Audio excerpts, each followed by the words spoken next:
and thank you, Gulay. I think it's going to be very difficult to actually say anything after your presentation, because I think it really kind of sums up what should be, in a way, also sort of the conclusion of the whole conference. So really, thank you for that, sincerely. I want to thank Colloque and the organizers, of course, for bringing me here and for inviting me to speak. And especially Julienne and Maryse, because I also needed a visa to come to Canada. So a couple of €100 and tons of documents, and 2.5 months later, I'm really happy to be here. And this is also something that we might need to take into account when we are discussing academic freedom, because there is also the question of freedom of mobility, and how does this play into the issues that we are discussing. And as Gulay has also underlined already, we do not have the same positionality in that perspective. Another point which is also very important for me to underline, as a scholar who is currently living in Austria, it is already soothing to be in Canada and at this conference today, because there was no shying away from discussing current Israel genocide in Gaza, and I've seen colleagues wearing keffiyehs, and something that would be unimaginable even in the streets of Vienna, and let alone at academic institutions. So this is something to be appreciative of. And from that perspective, there is another important point that I would like to underline, and that is questioning how much of the framework of liberal and illiberal states, especially within the European framework, is always suitable for our endeavor to discuss academic freedom, because it also very much is dependable on the very specific issues within liberal democracies themselves. So academic freedom is not endangered only in these bad illiberal states, but also in those that we like to celebrate as, you know, the leaders of free world. And well, we have been witnessing what one of them has been doing most recently in the United States.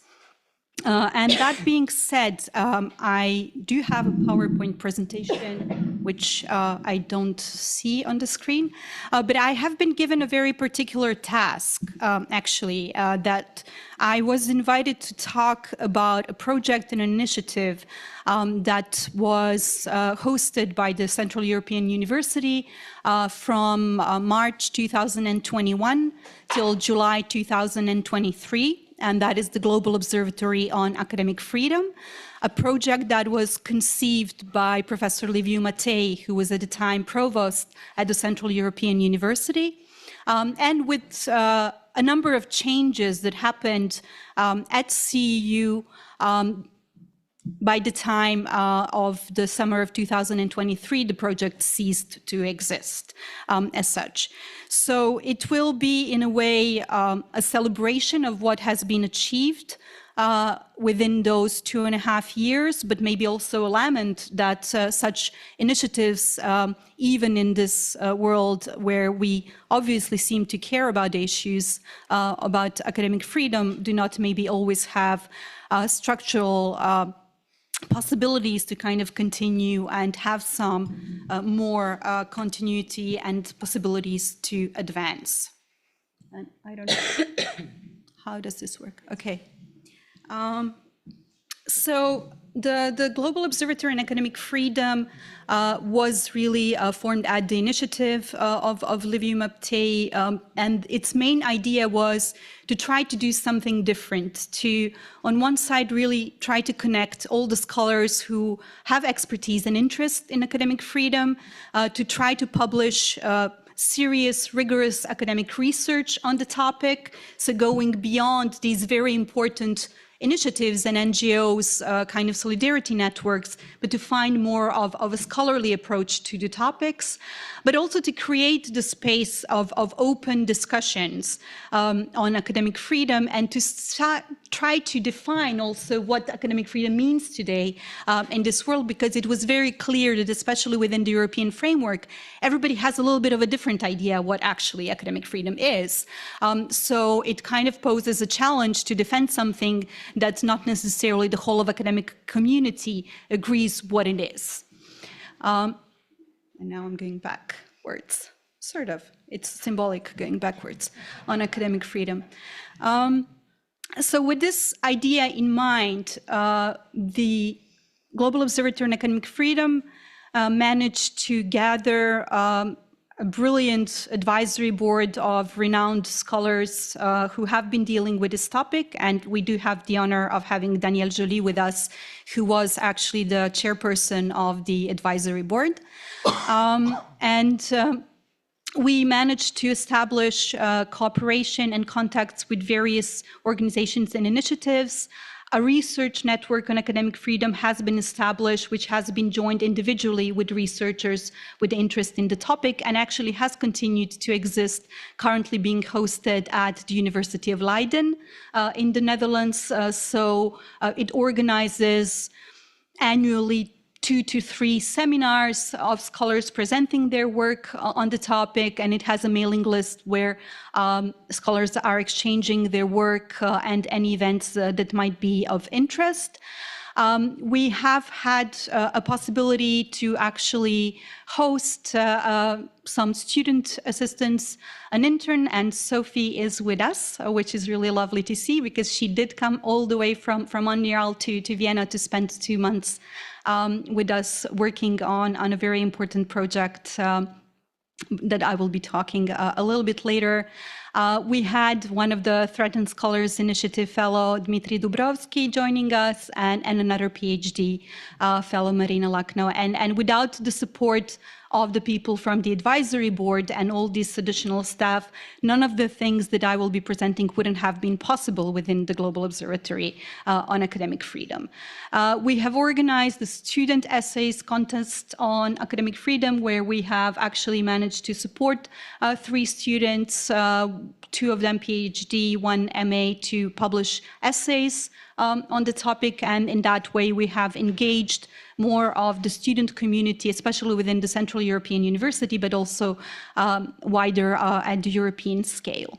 And in those 2 short years, actually the work that has been done by the observatory has started to get some sort of recognition and I think respect. We managed to kind of establish the very important links also with the policy world, because as probably many of you are aware, at the same time and in parallel, the European higher education area has been very active on the topic of academic freedom, including the European Parliament and the European Commission. So within the Bologna process and the European higher education area, there was a statement on academic freedom that has been adopted, followed by a statement on other fundamental values. And currently in the process, there is a monitoring framework that is being produced, which will impact all of the 49 member states of the European higher education area. So there is this kind of parallel policy development, which does not necessarily always include academics, which I think in itself poses a problem and a challenge. And that was one of the ideas and the attempts of the observatory to kind of create these bridges and to involve more of the academic community in the policy production. The observatory also, I think, did a very extensive work of publishing. There was a continuous blog. There was a global mapping of regulatory frameworks on academic freedom done by our Threatened Scholars Initiative fellow. There was also Global Observatory on Academic Freedom repository. All of these publications are still online. We have managed to assure that the Central European University website will keep the archive of the observatory, so you can actually access all of the publications easily. You can even, I think, when you Google Global Observatory on Academic Freedom, it's going to be second or third result that's going to appear. So they remained accessible. We tried to actually publish 2 yearly reports, which were making this connection between both the policy and the academic efforts, mostly focused on the European area, because at the time the observatory was still in its very early stages, but also trying to reach out wider. So we had colleagues who have published reports on the situation in Colombia and situation in Hungary. Actually, Zoltán Ronay was one of the authors of the report on the situation on academic freedom in Hungary. And then, of course, to try to create these spaces, like I was talking about, where we could bring together audiences that find an interest in the topic. So we did manage to organize conferences, seminars, webinars. These events that are listed here are actually just the events that have taken place in the second year of existence of the observatory. So really the scope of activities and the volume was very, very high and very intense. And all of that has been done with 2 series of 1-year funding and continuous uncertainty about the continuation of funding and even the hosting of the very project itself. And in terms of these wider activities that have been organized, one of the final events has been a cooperation with the French Institute and the French Embassy in Austria, where we organized a roundtable on reimagining academic freedom. And we have managed to connect with many scholars, both in France and in Austria, to discuss the important issues. But all that being said, I mean, that is a lot that has been happening in those 2.5 years. But what was the idea behind?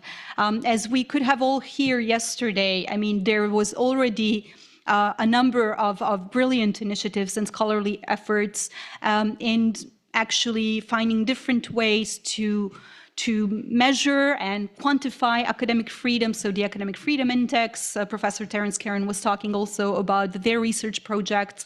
So the observatory had the idea of doing something a bit differently. So kind of really going beyond cases and numbers. We know that Scholars at Risk do a magnificent job also of kind of enumerating a number of infringements. So the observatory wanted to really have on one side not only the global approach and a multi-level approach, but to kind of really go into the conceptualization of academic freedom and to understanding what does it encompass. And I think this is kind of the discussion that we've been having here for the last 2 days. Exactly around these questions that were opened is something that the observatory was intending to kind of put forward and see at the core this relationship between academic freedom and democracy as such. So not only putting it in the framework of liberal and illiberal regimes, but also kind of really understanding what does a specific organization of society mean for the successful or unsuccessful exercise of academic freedom. But all of that is fully dependent on the question who actually defines academic freedom and for whom. And I think we have opened on some of these questions already yesterday. The question is the policy world who defines, are those the managers of higher education institutions, are actually the academics themselves having a possibility to define? And if we look into the group of academics, who do we actually think of? Do we think only about the tenured professorship? Do we think about the contractual scholars? And especially in today's world, where we have more and more early career scholars who find themselves more often and within longer periods of time without any kind of job contract, do they actually stay without their academic freedom in those in-between periods? And of course, the everlasting issues of students. So really kind of trying to see how does this search for knowledge and truth as a public good is in the core of the understanding of academic freedom, so also beyond, but encompassing the institutional and autonomy issues, the questions of different subjects of academic freedom, and thus inseparable for the issues of commodification and commercialization of higher education as such, with the underlining thought, of course, always of looking beyond usual and unusual suspects. A lot of the literature, especially the case studies we had the chance to read in the scholarly production, was focusing on Russia, Brazil, United States. So looking always onto these kind of usual suspects. So the ideas, and Danielle Joly was presenting yesterday the work that started within the observatory, was also to look into countries like France and the UK, who are not normally considered as the dangerous places for scholars, so to say. So in kind of trying to understand what are the different ways that state regimes can interfere in science, education, and production of knowledge, we were trying to understand on one side also the questions of state-led overregulation, even in the name of academic freedom. Danielle was also talking about the case of the law in the UK that was being adopted and proposed with the idea of safeguarding academic freedom, while actually in reality it was doing quite the opposite. And this is something that we are unfortunately facing more and more often. States are currently in a sort of a competition who's going to do more on the topic of academic freedom without ever consulting the scholarly community, and often actually finding ways of using it to bring additional pressure on academia. And of course, all of this being done either in the name of quality, employability, autonomy. We even see more and more the use of the word science diplomacy, which is something which I find very disturbing, that the question of international cooperation of science and the openness of science is all of a sudden being put in this framework where it somehow should be kind of be part of foreign relations and international relations, and thus be in the interest of the nation states. And that's where actually these value-based discourses, which are now at the forefront when we discuss academic freedom, whether it's the European values or the Republican values, as we hear in France, still very much, actually we see this kind of contradiction that taking the name of academic freedom is more and more serving purposes of actually endangering it. The precarization is an essential element, and I think that Gulay already kind of outlined very elaborately on all the issues that come into the play if we want to understand, and the risk that scholars even dealing with the topic of academic freedom put forward is not the same whether it comes from tenured professorship or it comes from early career scholars, which is often kind of overlooked. What was interesting to see was also, especially looking in the timeline, so if that is something that maybe I omitted to say, given in the context that the observatory started working in 2021, we were focusing really on developments that started from 2020. So this is the period that was mostly in focus of our research. And it was noted that there was more and more growing number of NGOs also kind of taking an interest in the issues of academic freedom, and Human Rights Watch, I think, published a report giving some kind of guidelines for universities on how to deal with the Chinese and the attacks of the Chinese state on academic freedom, especially in Australia, for example.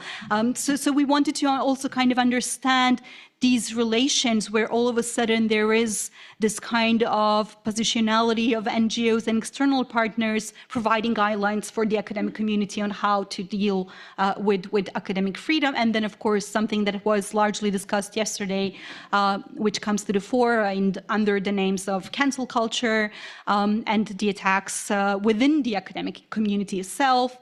We could have seen also many examples in France where there were serious cleavages within the academic community. We see that in Austria today, as I was mentioning just previously.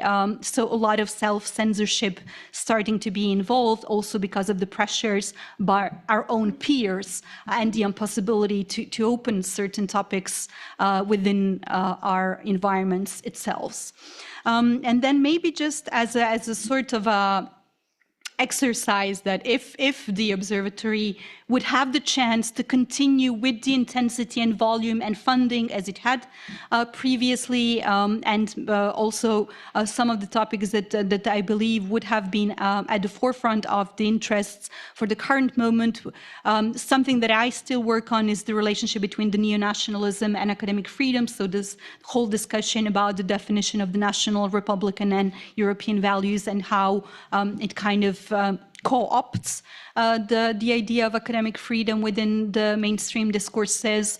Then, of course, the question of these grand European policy movements and what are going to be consequences for all of the academics within the European higher education area by these processes of definition of academic freedom by the policymakers, and how that's going to kind of spill over onto our realities at universities and the way we work.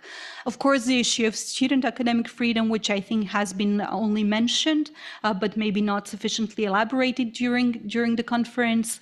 And then, of course, something essential that also Eric Fassin was yesterday mentioning, and all of these issues and connections between the neoliberal and the neo-fascist threats on academic freedom. And just being actually originally from Yugoslavia and born in Belgrade, I want to finish with something that is very much happening as we speak. So since November, there have been thousands and hundreds of thousands of protesters in Serbia. It started due to an accident that happened at the train station in Novi Sad, a smaller city in Serbia, which killed 16 people. The accident happened due to the corruption practices of the authoritarian government of Serbia, which has been unfortunately supported largely by pretty much all foreign actors. So since mid-November, which makes it now 5 months, all students in Serbia are actually protesting and blocking all the universities. The university community was fully supporting the students. They're standing behind. None of the university rectors has invited police to deblockade the universities, which is, I think, something that is quite unusual today, talking about liberal and illiberal democracies, that we don't have the case of police extreme violent repression in Serbia, which we see every day in Germany and Austria. They have even cycled, and they have arrived yesterday all the way from Serbia to Strasbourg to try to continue foreign pressure to the Serbian government, but also the European instances. And they will even start walking to Brussels.